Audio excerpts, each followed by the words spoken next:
Баршаңызға сәлем. Бүгінгі видеода шоколадты құлпынайды жасайтын боламыз. Бізге керегі екі түсті шоколад, құлпынай, араластыру үшін лопатка және қағаз капсула мен қағаз майлығы керек болады. Осыған қоса екі таяқша және кондитерлік мешок керек. Енді біз құлпынайымызды салқын суда 5-6 рет жақсылап жуып аламыз. Енді жуылған құлпынайымызды қағаз майлығымызбен суыны қалдырмай кептіріп сүртіп алатын боламыз. Сосын оны морозильникке қойып, кішкене салқындатып аламыз. Енді шоколадты ертуге кірісеміз. Ол үшін ванильный баняға қойып, араластырып отыратын боламыз. Осылай біздің отымыздың асты жай тұр. Осылай тоқтатпай, барлық шоколад ерігенше араластырып отырамыз лопатканың көмегімен. Енді еріген шоколадымыз бізде ыстық, оның температурасын түсіру үшін жаңағы ақ шоколадтан алып қалған болатынбыз. Соны біртіндеп қосып отырып, жаңа қосылған шоколадтарымыз ерігенше араластырып тұрамыз. Осы кезде бізге керекті температурадағы шоколад дайын болады. Оны кішкентай ыдысқа салып аламыз. Енді салқын құлпынайымызды таяқшаның көмегімен осылай ұстатып алатын боламыз. Қазір бізге шоколадқа батырған кезде ыңғайлы болу үшін оның жапырақтарын жинаймыз. Дәл осылай видеодағыдай шоколадқа батырып, артық шоколадтарымызды осылай түсіріп қоятын боламыз.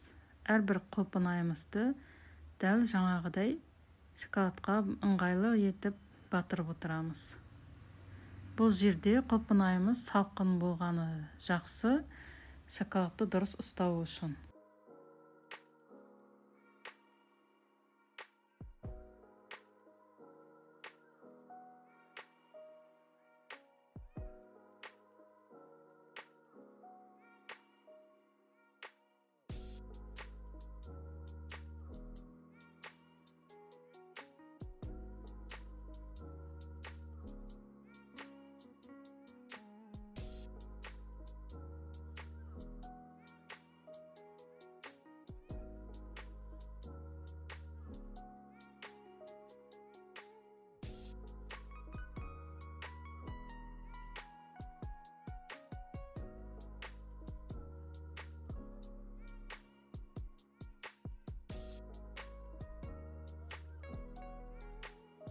Барлық құлпынайды осылай жасап алдым. Енді узор жасайтын болам. Ол үшін шоколадты мешокқа салып, ыстық суға салып ертіп алдым.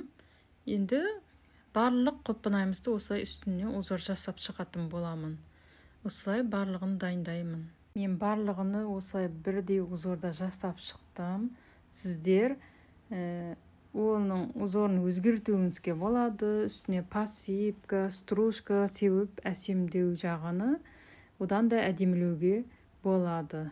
Біздің безендірген шоколадымыз тез қатады. Енді біз оны қағаз капсулаларымызға салып, құлпынайларымызды осылай одан да әдемілеп шығаруымызға болады.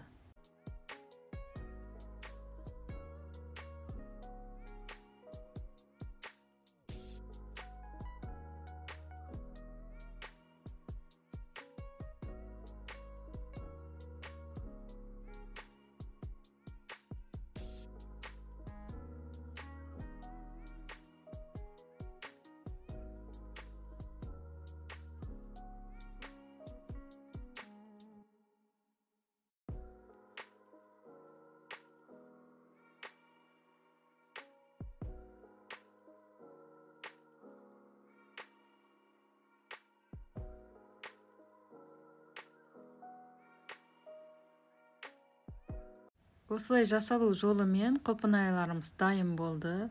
Сатуға шығарсаңыздар да болады. Менің видеоларым ұнап жатса, лайк басып, комментарий қалдырыңыздар және каналға тіркеліп қойыңыздар. Сіздердің пікірлеріңізді күтетін боламын.